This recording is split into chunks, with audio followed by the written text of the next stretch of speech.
Good morning, Homestead team. I'm Chaplain Robert Terrell, and this is your April 26, 2021 Monday Motivator.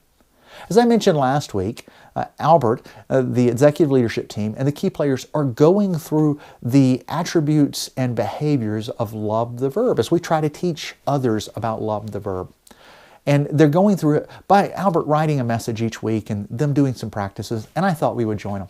As you probably remember, the attributes of love the verb are patience, kindness, humility, selflessness, respectfulness, forgiveness, honesty, and commitment. And this week, well, we're focusing on kindness, which is defined as being friendly, caring, and generous with your words and attitude. Use a kind word, a friendly smile, or a helping hand to show your compassion.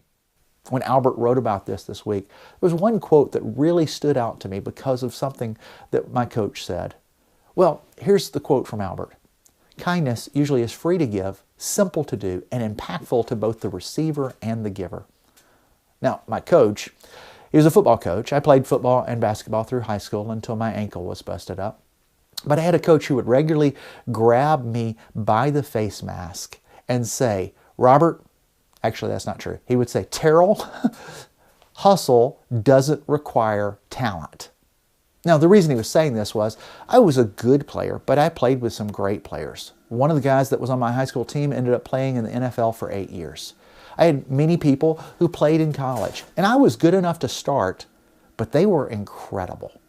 And he would regularly let us know that we could outplay them even though they had natural talent that was above what we had.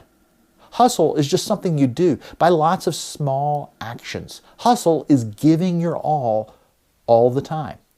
I feel like kindness is that same thing. Kindness doesn't require a special talent. You don't have to be some great saint to be kind. You don't have to be somebody who sacrifices all the time to be kind. You just have to make lots of small choices to put someone else above you and be kind to them.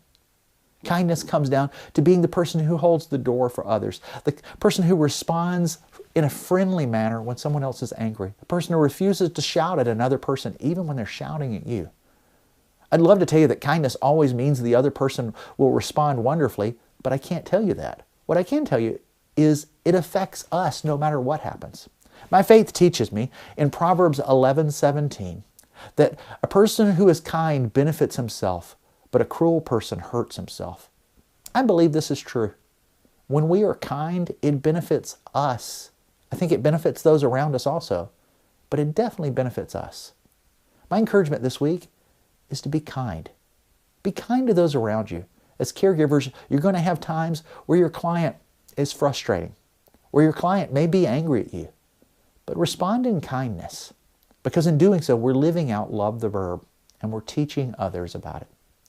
I hope you have kind people in your life. If you need someone to be kind, call me anytime, and I'll tell you how wonderful you are, because as caregivers, you are wonderful people. But for now, I hope you know that our CEO cares for you, and so do I. Have a great week, okay?